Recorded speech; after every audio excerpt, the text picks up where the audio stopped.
Welcome to Heartbreak Revealed. Discover real stories of wives' betrayals and shocking twists. Hit subscribe button and let's get to our story. "Daddy, please come home," were the first words out of my daughter's mouth when she called me at my duty station in Iraq. "What's wrong, baby?" "It's Mom, Dad." Even with the poor video quality, I could tell she was in tears. "What's wrong with Mom?" "She's seeing another man." My heart stopped. My beautiful wife of 17 years had always been so dedicated to me and Alice, our daughter. "Honey, how do you know that?" "Surely you're mistaken."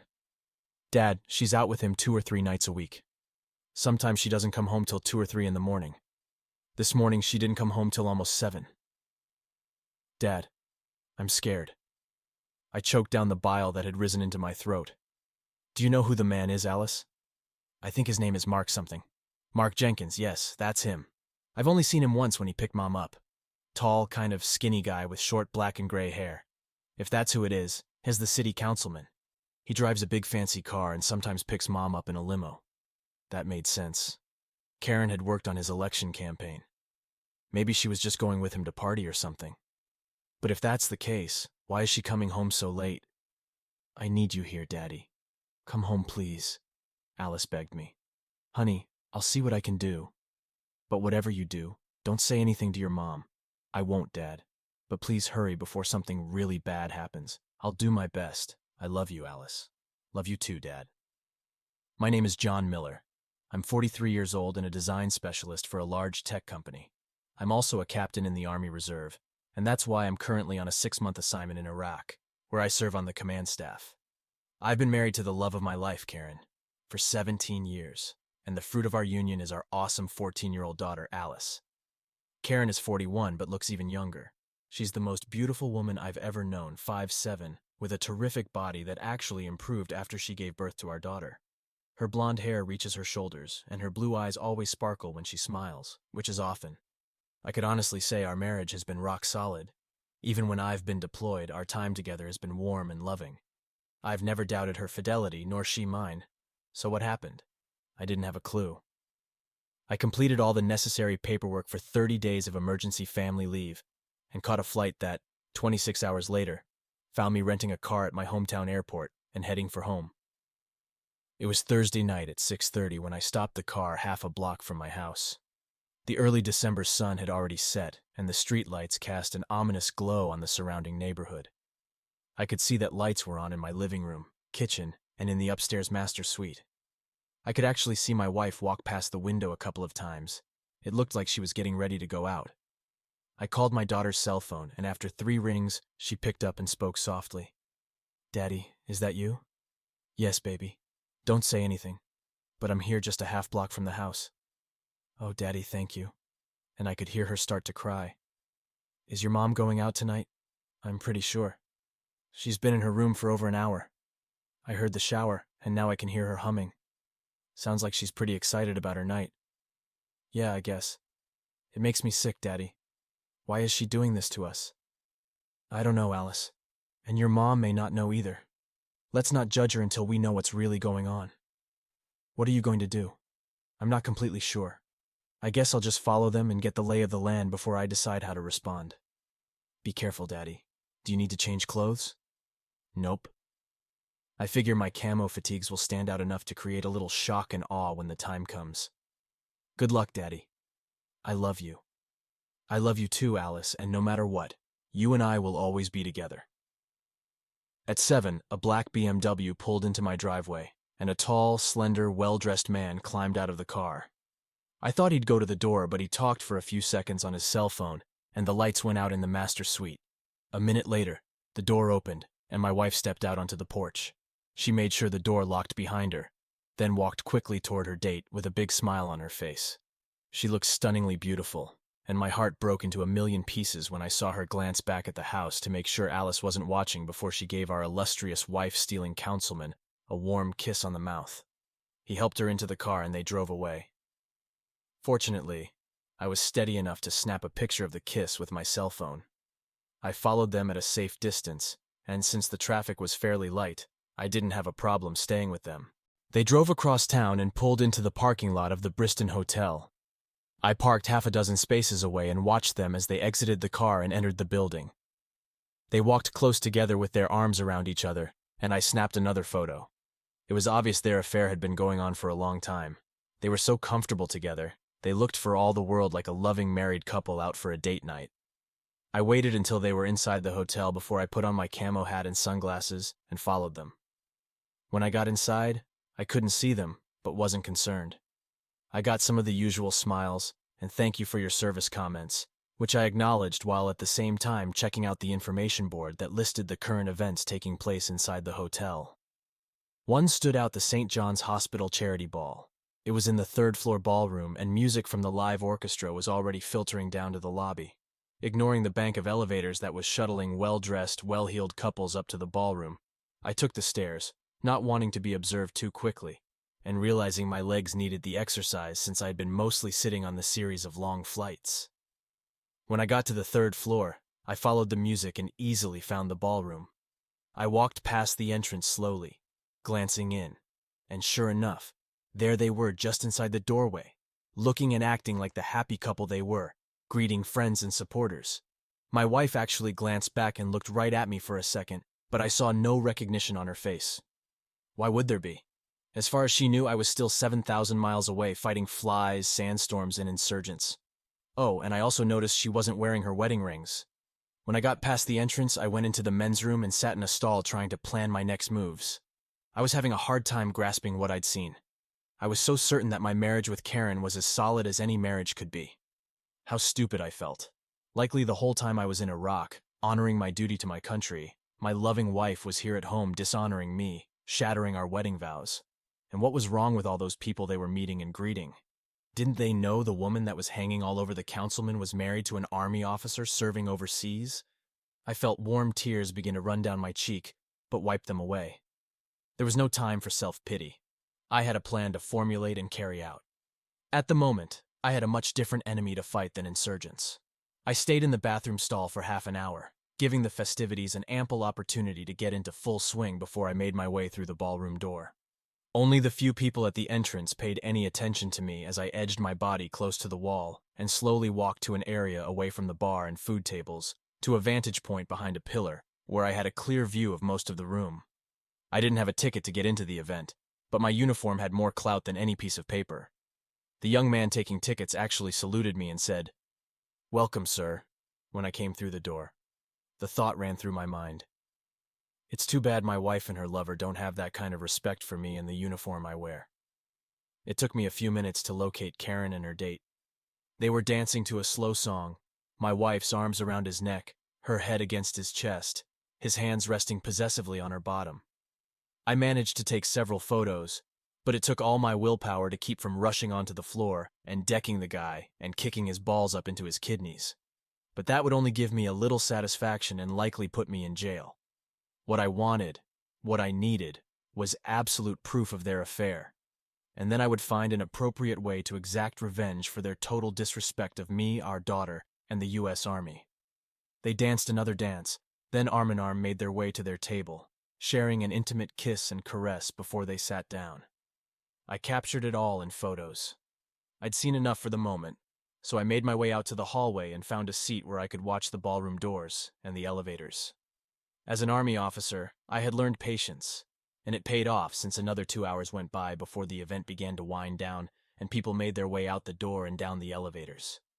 It wasn't long before my wife and the councilman made their exit and stood just outside the door talking. After a minute, they smiled at each other and turned together to the bank of elevators on their left. But instead of pushing the down button, they chose the one that would take them up. It was more than weird.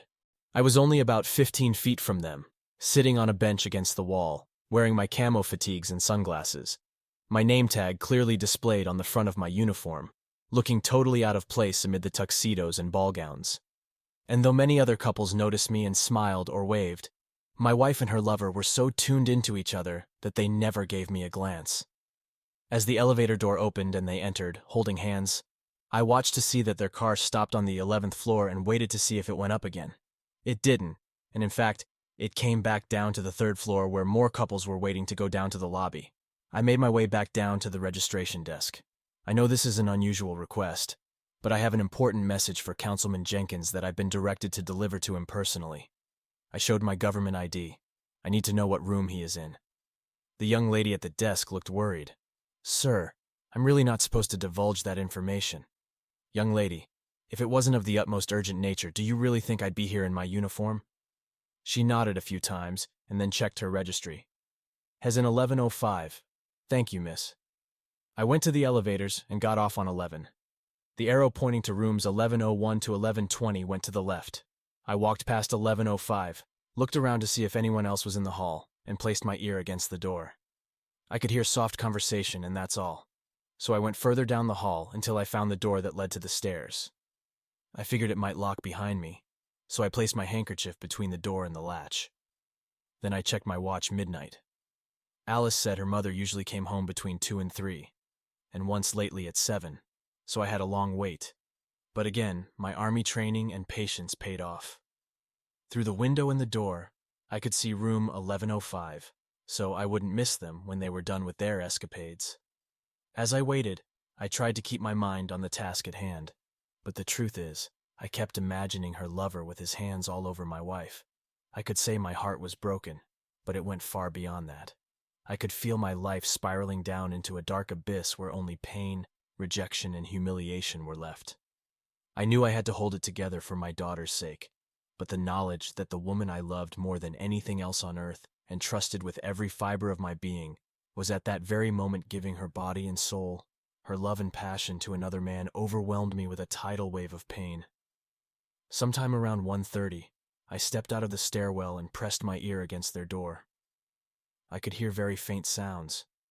It sounded like moaning, and then I distinctly heard my wife hollering, "Yes, oh God, yes, do me, Mark. Do me hard like that. You're so good." And then she screamed, a scream I'd heard many times before when she had a climax with me. With tears running down my cheeks, I returned to the stairwell. I figured they would be wrapping things up before long and leaving their love nest in the next hour. At 2, I exited the stairwell for the last time and parked myself against the wall outside their room and waited for them to come out. My cell phone was set for video, and 15 minutes later, I heard the chain being removed from the door and the click of it opening. I began recording as they came out of their room. He had his arm protectively around her, and she was leaning against him, smiling. Karen looked freshly scrubbed and well pleased with herself. Mark Jenkins looked pleased with himself. They kissed briefly and turned towards the elevators. "How's the screwing going, Karen? It looks like you two had a nice time," I said. Karen finally noticed me and suddenly looked like she was going to pass out. She put her hand to her heart and cried out, "Oh, John, no. Oh, God, please no. This can't be happening. You weren't supposed to see this." And she fell to her knees. It took her lover a few seconds more to realize who Karen was talking to. Then he said, "Hey, man, this is really not what it looks like. She was just helping me with my new campaign." "Yeah," I said. "I can tell. I guess screwing her and killing her marriage is a new campaign tactic.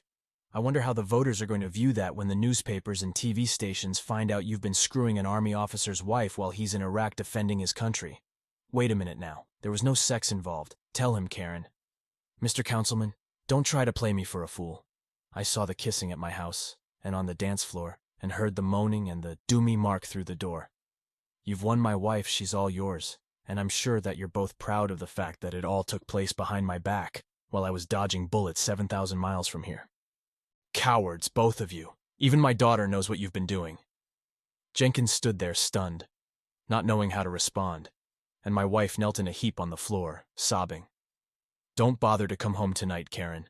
Spend the night with your lover. I'm going to comfort our daughter, and Monday I'll file for divorce right after I inform the news media what kind of councilman is running this city. I have 30 days of emergency leave, so stay away till I go back. Then you can decide how to carry on with the rest of your life." "John, please," I heard my wife say. "Please what, Karen? Please forgive the fact that you've been screwing another man the whole time I've been deployed. Maybe longer. Please don't tell our daughter what you've been doing. She already knows, Karen. She's the one who told me to come home. I can't imagine why you've done what you've done, but you obviously have your reasons. I hope you two are in love because all you've got is each other now." I turned and walked towards the elevator. "I'm sorry, John," she wailed. "Sorry about what, Karen? Sorry I found out? Sorry I caught you screwing your new love? Sorry I screwed up your new life as the town society queen?" I watched the two of you from the second you left our house till you just now walked out of room 1105, and not once did I see a hint of you being sorry about anything. Quite the contrary. You looked as happy as any couple could possibly be with each other. Have a good life? No. Eat and die. Both of you. And I stepped into the elevator and pressed the lobby button. When I got home, I found Alice waiting for me. I could tell she'd been crying. She ran to me and threw her arms around me. "Oh, Daddy, I've missed you so much. I'm so glad you're home. I missed you too, baby.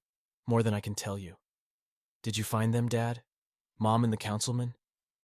"Yes, baby, I found them, and I'm sorry to say you were right. I don't think your mom will be coming home for a while. I don't care, Daddy. She's ignored me almost ever since you've been gone. Please take me with you when you go. Honey, I've got to go back to Iraq in a month, and as much as I wish you could be with me, you have to stay here. I can't stay with her, Dad. I hate her. No, Alice. No matter what your mother has done to me in our marriage, she is still your mother. She doesn't love me, Dad, and she wrapped her arms around me. I held her as she cried. I finally convinced Alice to go to bed, and I secured the house, including setting the door chains just in case Karen decided to try to come home. I had no proof that Karen and her lover had used any of our bedrooms for their trysts, but I didn't want to take a chance. So I slept on the couch even though I wasn't sure they hadn't had sex there either. Sleep came only in spurts, 45 minutes here, half an hour there. I kept thinking about how I would handle the situation when Karen came to claim her clothes and personal items she'd need until I left in 30 days. I could have been a nice guy and taken a hotel room, leaving the house to her, but I just couldn't find it in my heart to be that nice. She was the one that destroyed our marriage, so she could at least suffer the minor inconvenience of being displaced from her home for a month. Besides, I'm certain her lover would be happy to put her up. They've been acting like a married couple now they could live like one for a while. Call it a trial marriage. Alice and I both slept till noon well, at least off and on until noon. I got up first and fixed coffee, then managed to make toast and scramble eggs for us. When Alice finally came out of her room, we made small talk while we ate. And while we were rinsing the dishes and placing them in the dishwasher, the phone rang. Alice and I looked at each other. Then she answered it. "Hello? Oh, hello, Mom. Yes, Hez here. No. I don't think he wants to talk to you. Why would he?" There was a pause while she listened. "Mom, really? Dad and I both find it hard to believe you're sorry. It's not like you slipped up and kissed the guy once. You've been having an affair with your boyfriend ever since Dad deployed." Another long pause. "Yes, I was the one that told Dad I needed him to come home." Another pause. "Mom, you've ignored me for months. The only thing you've thought about, the only thing that's been important to you, is your affair with Mark Jenkins?" Another pause. "Mom, please use your brain. Why would I tell Dad not to hurt Councilman Jenkins? That evil man needs to be hurt and hurt badly for what he's done." Another pause. "Sorry, Mom, not going to happen. Bye." Alice turned to face me. "She seems scared, Dad, like she doesn't understand what's going on. It's like she thinks her cheating on you is no big deal, and she can't figure out why you don't want her to come home. She doesn't understand? No big deal? Well, I promise that before I'm done with the two of them, she will understand what she's done and just how many people she's hurt by her behavior." Things were quiet around the house for most of the day. I tried to keep from thinking about what Karen might be doing with her lover, and Alice tried to talk to me to keep my mind occupied. We did talk about what would be best for her when I went back to Iraq. I thought she'd be happy staying in her home, going to her school, being with her friends. But Alice was afraid her friends would turn against her once they learned the terrible things her mother had done. I told her that real friends would stand beside her, but she wasn't convinced. We settled things with my assurance that I'd call my mom to see if Alice could stay with her until my deployment ended, hopefully in another 5 or 6 months. Late in the afternoon, the phone rang again. It was Karen. I answered, but as soon as I heard Karen say, "John, oh John, please give me a chance to explain," I passed the phone to Alice without saying a word. "What, Mom?" Alice's voice was hard and cold, and she held the phone away from her ear so I could hear what her mother was saying. "Alice, I need to talk to your dad. I told you, Mom. He doesn't want to talk to you. But I need to explain to him." "Explain what, Mom? What can you possibly tell Dad that will explain what you and Mark Jenkins have been doing for the past 6 months? It's not what you think, Alice. Yes, Mom, it is exactly what Dad and I think. You've turned your back on both of us in the worst way a woman can turn her back on her family. Shame on you, Mom. Shame on you. Alice was hollering at her mother at this point. I could hear Karen crying. I didn't mean to hurt anyone, Alice. Well, you did hurt people. Mom, people who loved you more than anything in the world. And you ripped the heart out of the one man who would die for you. I hope you're proud of yourself, Mom. I hope your sordid affair was worth it because it cost you your family, whatever that's worth to you. I just hope that one day you will wake up from this fantasy world you're living in and realize how selfish and stupid you have been. Oh, please, Alice, I love you and your dad. Yeah, right, Mom, and pigs fly. If you love us, you have a really strange way of showing it. And I hate to think what you'd do if you hated us. Now, do you need something? Or can I go back to spending time with my dad? There was the sound of Karen crying. I need some things, she said quietly. I need some clothes and I need my pills. That last part came out softly. What pills would that be, Mom? Oh God, my pills, my birth control pills. Oh sure, how stupid of me. Of course you do. We couldn't have you carrying around the councilman's bastard child now, could we, Mom? That would really cramp your style, huh? Hard to neck on the dance floor when you're fat and pregnant. Well, I'll tell Dad, and I'm sure between the two of us, we can manage to pack your clothes and your birth control pills. And my makeup too, Alice? Oh, right, Mom, of course. As the town's society queen, you have to keep looking beautiful for His Royal Highness, the councilman, when you're in public.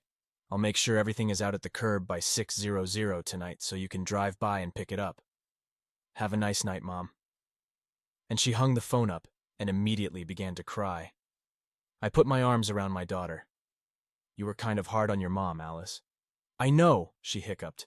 I'm not proud of it, but I'm so angry, I couldn't help it. I just had to unload on her. I know, baby, I know. We'll get through this, Alice. We won't let them win. I gave her another hug and left her to round up the things her mother needed, and I went to my office. I needed to think, and there were a lot of things I had to do in the next few days.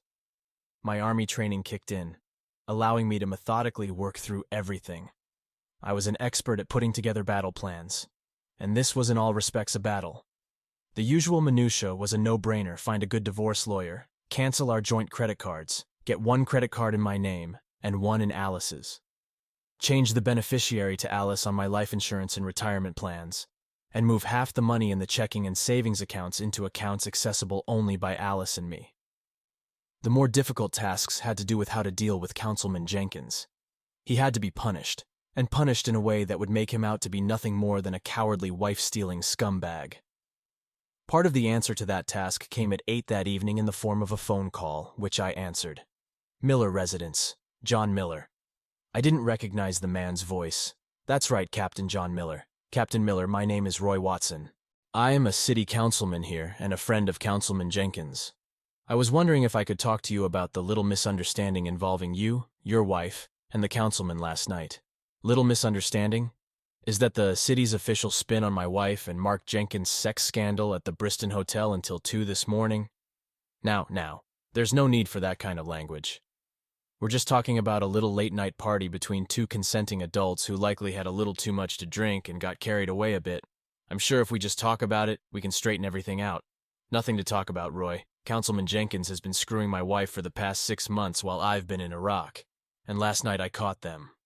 I understand how troubling that is to you, Captain, but I'm hoping that we can find a way to work through this for everyone's sake. Who's everyone, Roy? My only concern is for my daughter. The rest of you can go to hell. I'm sorry you feel that way, Captain. The councilman is a powerful man in this community, and anything that might drag him down or make him look bad could result in some, shall we say, negative things happening to whoever caused that to happen. Are you threatening me, Roy? Just telling it like it is, Captain. I personally would hate to see anything happen to you or anyone you love. Let me tell you something, Roy, and I strongly suggest you listen carefully. I've spent the last 6 months dealing with insurgents, meeting them at every turn, and filling their lives with pain and suffering. Don't ever get the idea that I will back down from a fight with a tin-horn wife, stealing scumbag councilman of a town that barely rates a dot on the state map. You and your friend the councilman have never met an adversary like me. I don't give a damn how powerful you think you are. You are messing with the devil if you take me on. That's something my soon-to-be ex-wife forgot to mention to the councilman before she got involved with him. You might have money behind you, Roy, but I have every man and woman within 100 miles who ever served in the United States Armed Forces. See, we don't like men who take advantage of our soldiers' wives while they are fighting a war overseas. In fact, we loathe and detest them. Here's a little advice. Councilman Watson, don't mess with me. Remove yourself as far away from Councilman Jenkins as you possibly can, or you just might find yourself burned by the fire that's about to pour down on your good friend, Councilman Jenkins. Captain, please, let's be reasonable. Surely there's an amount of money, let's say a large amount of money, that could change hands and salve over the hurt feelings caused by this unfortunate incident. There aren't any hurt feelings, Roy. There's just cold, damning rage that a man like Mark Jenkins could take advantage of a soldier's wife while he was fighting a war defending his country. And there isn't enough money in Fort Knox to make that go away. The only possible way for this to end to my satisfaction is to see Jenkins and my wife feel the pain they've caused my daughter and me. And you have my permission to pass that message on to both of them. Tell them to get all the sex they can, as quickly as they can, because I promise that in a very short time, they may not feel like doing it anymore, at least not with each other. Captain, listen, I'm in a tight spot here. When word gets out about this, a lot of heads will roll. There must be some way we can make this go away. Well, if you were sincere about wanting that to happen, it can start by Jenkins publicly admitting that he has been having an affair with an army officer's wife, while that officer was fighting a war in Iraq. Then he can follow that up by apologizing, admitting his mistake, and stepping down as a councilman of this community and slinking off into obscurity. He can even claim the booby prize and take my cheating wife along with him. Nothing short of that will change my mind about publicly humiliating him and bringing him to his knees. Damn, you're really serious about this, aren't you? As serious as I've ever been about anything, Roy. Now, if you'll excuse me, I have to fix dinner for my daughter. And I hung up. Alice came in from the garage. I put Mom's clothes and stuff out by the curb, and someone I didn't recognize in a black BMW stopped and picked it up. Well, for your mom's sake, let's hope that person was sent by Jenkins, or there will be some mighty nice clothes for sale at Goodwill. I smiled at Alice. I'm not sure what Goodwill would do with her birth control pills. Alice just giggled. I packed her regular clothes, but couldn't get myself to include any of her fancy nightgowns. She has some pretty erotic teddies that I've never seen before. Just looking at them makes me sick. It's okay, Alice. Thank you for handling that. She just nodded her head. You know you're going to have to eventually talk to her. I know I will when I'm ready and the time is right. The rest of the weekend went by without incident. Alice helped me do laundry while I spent time working on my plan to bring down Councilman Jenkins. Monday morning, I called a guy I knew at the local paper and arranged to meet him. Jack Thompson met me for coffee at a diner. He was a nice guy and a reputable reporter, and a few years back had been a sergeant in my National Guard company. What can I do for you, Captain? Jack, I've got some information for you, and what you do with it is up to you. It may sound self-serving to you, and in a way it is. As I'm sure you know, our guard company has been deployed to Iraq for the past 6 months. Jack nodded. Well, what you may not know is that the whole time we've been away, Mark Jenkins has been having a rather public affair with the wife of one of our soldiers. What's the soldier's name, John? I'd rather not say, Jack, unless it becomes absolutely necessary. I know if I was being cucked by a slimeball like Jenkins, I wouldn't want the word to get out. I've seen the two of them together. Very cozy.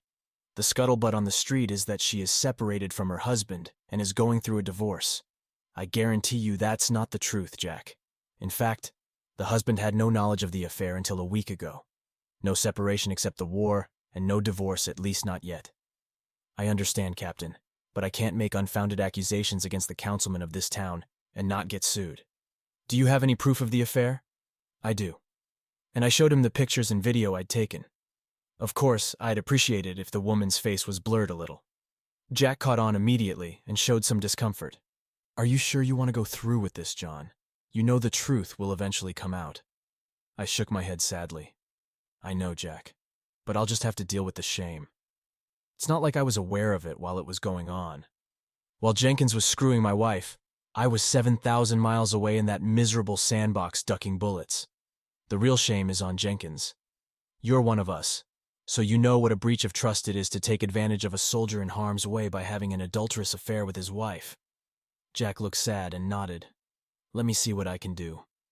You're sure it's been going on the whole time you've been gone? Yeah, there are other people who've known about it the whole time. People who can't be identified for their protection. I transferred the photos and video to his cell phone, and we spent another 10 minutes talking about the 3 guys from our company that gave their all in the deployment. Then we shook hands and went our separate ways.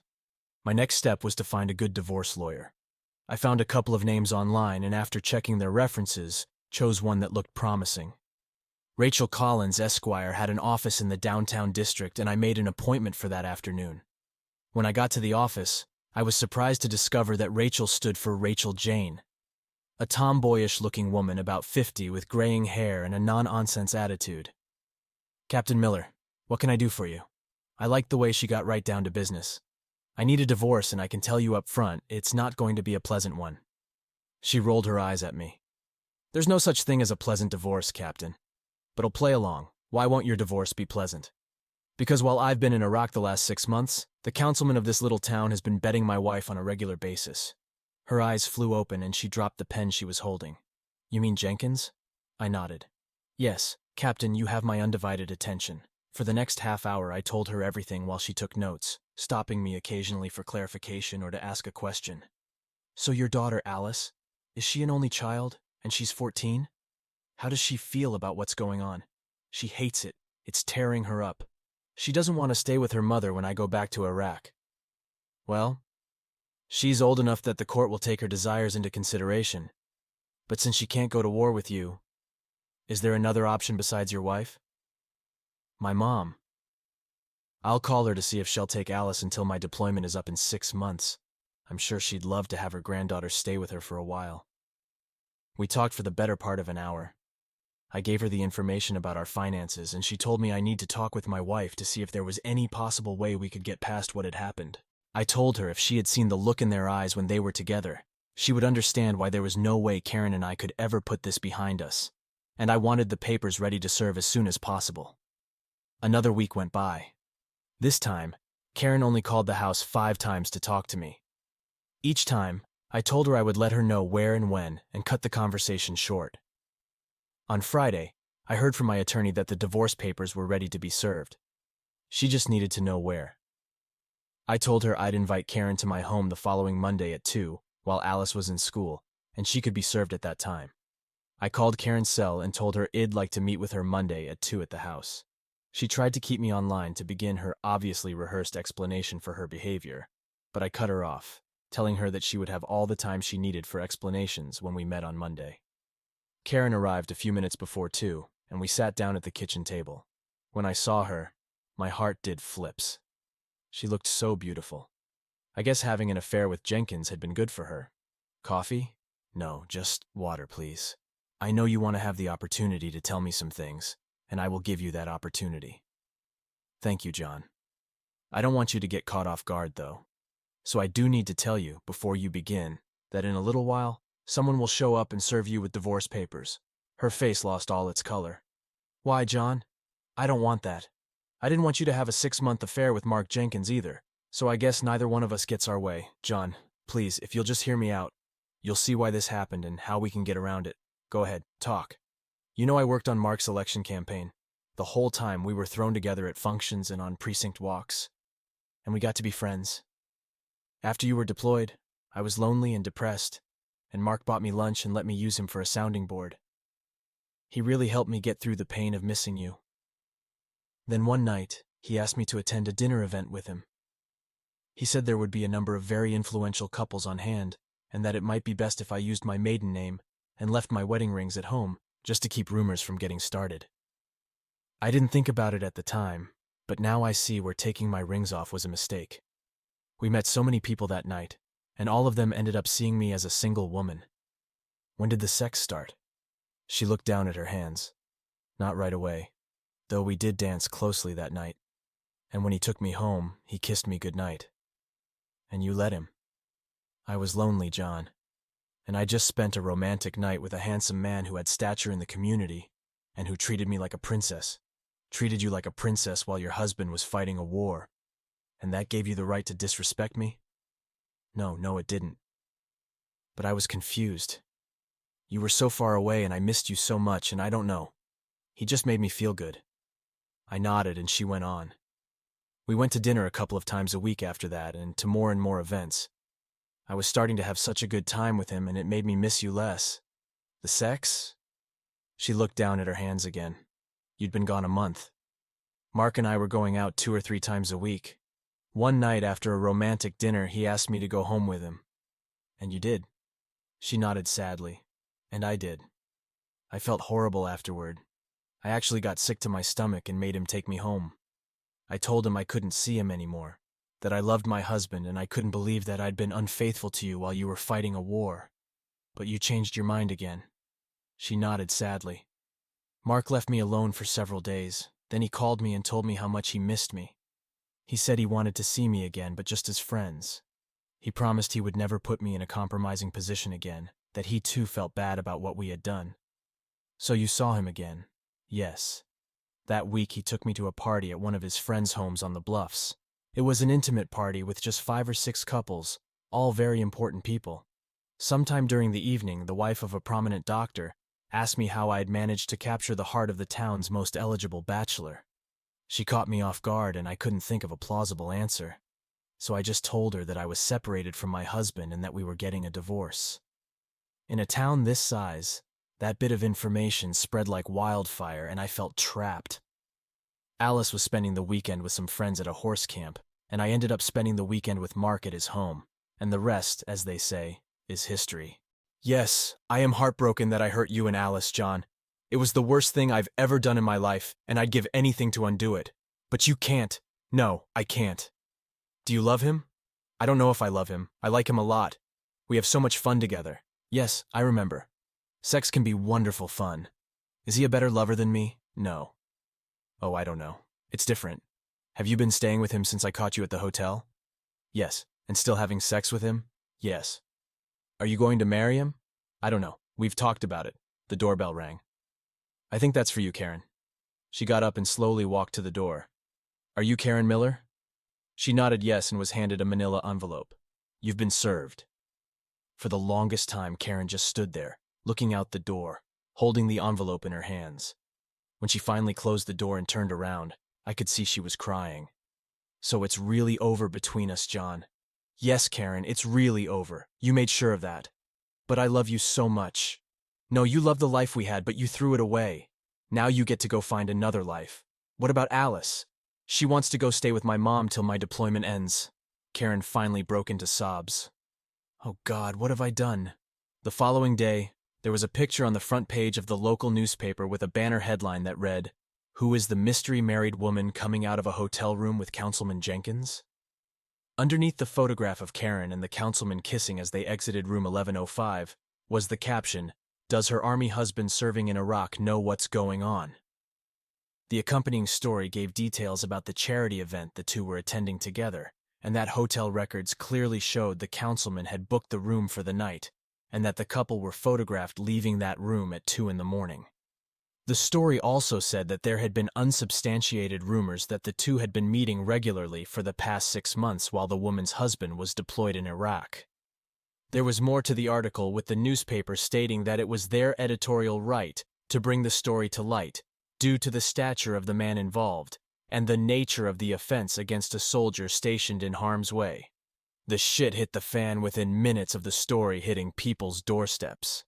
The councilman's office went into damage control, claiming that the story was a complete fabrication, that Councilman Jenkins would never do anything to jeopardize anyone's marriage, let alone the marriage of a soldier serving his country overseas. They went on to state that the photograph was obviously a fake, and that some unnamed sinister individuals were out to get the councilman, and that he would be holding a press conference later that afternoon to set the record straight. It all sounded good, but unfortunately, over the past 6 months, too many people had seen Jenkins and Karen together. They had never been careful about showing their affection for each other in public, so one by one, as friends and supporters began to distance themselves from him, several people anonymously phoned the newspaper to confess they knew for a fact that the couple had been having an affair because they'd witnessed it on more than one occasion, and they expressed outrage to discover that the woman's husband was deployed in the army while the affair was taking place. That afternoon, Councilman Jenkins held his news conference, but none of his friends on the city council stood with him. In fact, the only people backing him up were his staff, and even half of them were strangely missing. The newspaper and TV stations were there, though, and they recorded the whole thing as Jenkins extolled his horror at being accused of such an unthinkable thing. He assured everyone that he and the woman in question were merely acquaintances and had never done anything to bring shame on them or the woman's husband. Halfway through his little speech, Karen pushed her way through the onlookers and went to the microphone and, to Jenkins' horror, told everyone, "My name is Karen Miller. I'm the wife of Army Captain John Miller, and for the past 6 months, I have been having an affair with Councilman Jenkins." At that point, Jenkins tried to shove her out of the way, claiming, "I don't know this woman, she's lying." "Yes, you do know me, you son of a bitch, and it's time we both admitted what rotten shits we really are. I'm so ashamed of what I've done to my husband that I want to die, but I will not stand here and let you lie about it." She turned to face Jenkins, who by now had turned red with rage and embarrassment. "Mark, you knew I was married and that my husband was in Iraq, and still you pursued me, and I was such an idiot that I listened to you, and now I have embarrassed and lost the only man who has ever loved me." Tears were streaming down her face. "I am so ashamed and heartbroken, and I will be sorry for the rest of my life." At that point, Karen looked directly into the TV cameras and said, "I'm sorry, John, I love you." And she left through the crowd while the reporters all started barking questions at the councilman, who turned and stormed back into City Hall. I have to admit that having the world hear all that damaged my already fragile ego, but I knew the chance I was taking when I went to Jack Thompson, my newspaper contact. The next day, when the president of the city council announced that Jenkins had resigned from office and that the council would run the city until such time as a new councilman could be elected, I should have felt satisfaction, but all I felt was a deep, empty loneliness. I missed my wife more than I ever imagined possible. My reporter friend called me that afternoon to tell me that Jenkins had packed up and left town, leaving no forwarding address, and that my soon-to-be ex-wife hadn't gone with him. I spent as much time with my daughter as possible in my remaining leave, and the last week, I allowed Karen to move back into the house. Alice and I went to my mother's home 60 miles away, where I enrolled her in school, promising that I'd be back to get her as soon as my deployment was over. The next week, I was on a plane back to Iraq, my heart filled with a burning anger that I planned on taking out on the enemy that was lurking in the desert. What happened to Karen? A few weeks later, she moved in with Jenkins, and the two have left town. Did John come back from Iraq? Yes, but he was critically injured, and his daughter helped him get back on his feet. He lost one of his legs in an ambush. He is currently working as a design specialist for a large tech company. He lives with his daughter and occasionally speaks about the challenges that soldiers face who have been on duty outside the country. Thank you for watching. What do you think about John's decision to confront Karen and her lover? How would you have handled the situation? Share your thoughts in the comments below.